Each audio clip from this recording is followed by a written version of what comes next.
notice I'm not swatting it. Wrist to hand, wrist, hand,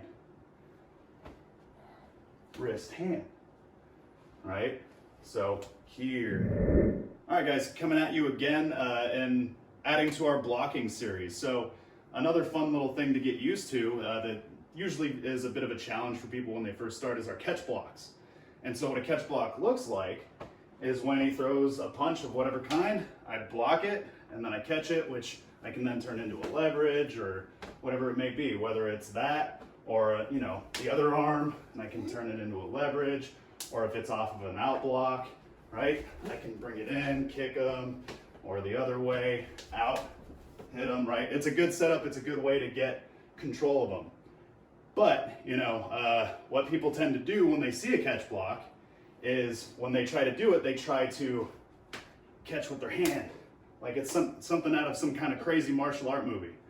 And unless you've got catcher's mitts for gloves or for hands, it's not a practical thing to do. One, your timing's got to be amazing, and then two, if you mess up, those fingers are going to hate you. So when you're doing a catch block, you shouldn't be going just for the catch, right? You're not catching a fly.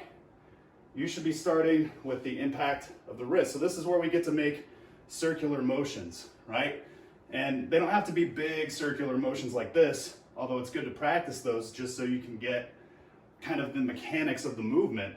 But really when you're doing an actual block or catch block, making those smaller circles, right? Keeping that elbow at the ribs to make it quicker, a little more compact, right? Or maybe even reaching out towards them a little bit so that you're not intercepting the punches here. You want to intercept them out here.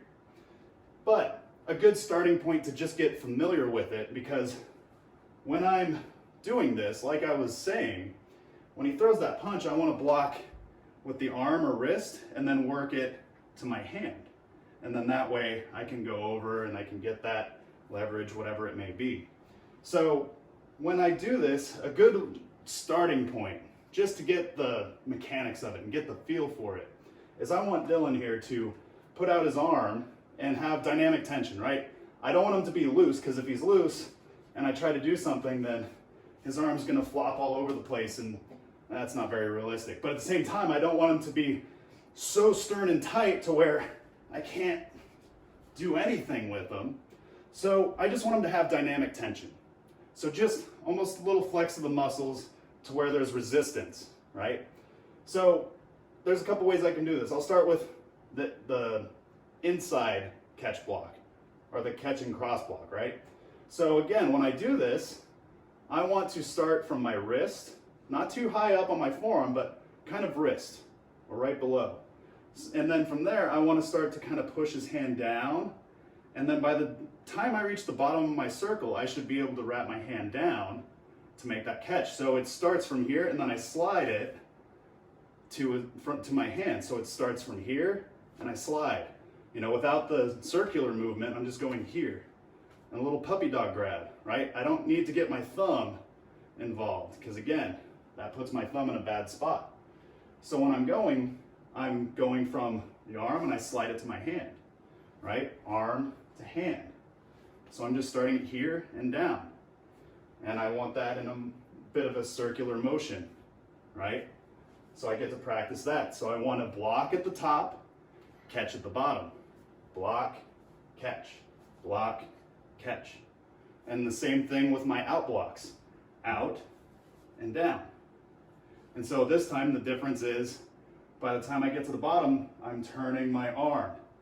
And a lot of times a good way to practice too is use this other hand to secure it, right? Because sometimes maybe it's gonna slip out. I might miss with one hand. So it's good to secure it, right? It's the same as if I try to choke him with just this one hand. If he backs up, I don't have much. But if I secure, where's he gonna go, right? I'm gonna follow. So it's the same thing with these catch blocks, right? It's always good to secure with the other hand. So if I'm out, I'll come down and guide it to my other hand. So that's a good way to go about it. So just practice that. And a good way to know that roll of the wrist and know where to get your arm is, again, if he has that here, I can practice just going in a circle. I'll start going kind of in an outward motion, but I can have my palm kind of facing up, so I have his fist and the crook of my wrist. So that's how I'm gonna be able to control it, right? I don't wanna outblock with my wrist out like this, because if I get a little bit low, I'm gonna skim and still get hit, right? I want it to deflect. I want it to hook them away. I wanna guide it if I can, right? So when I'm here, I'm just gonna go down, and then once I hit kind of that 6 o'clock position, my wrist is gonna flip over, then I'm gonna come up, and as I go up to about 10 o'clock or so, once I'm at 12 o'clock, so to speak, that wrist flips back up. So flip at 6, flip at 12. And I can just do this nice little circular motion, right? And just feel that going. Just a little mechanical thing. And I can do the same thing here with the left side, right? So practice that on both sides. And then again, it can be the same here. Down, out. So now it's the opposite, right? If I'm going in, I want my hand to guide it.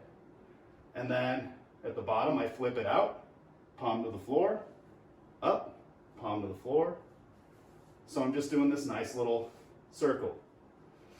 So that's a good way of just building the mechanic. Once you start to get it, then it's just a matter of adding the motion to it. So now he's gonna just throw the actual punches. And again, I'm just going to, for the motion of it, practice the mechanics. So he's gonna throw nice, easy punches. I'm just gonna block and come up. Block, catch, right? Block at the top, catch at the bottom. So, boom, right? So notice, I'm not swatting it. Wrist to hand. Wrist, hand. Wrist, hand, right? So here. So I'm just stopping at the bottom. And then I can do the same with the out blocks. So again, when I go to the out, I'm out, catch. And that's a good way to practice ending that, is bring it out here, right? So same thing, boom. And what's nice is it doesn't matter what punch he throws.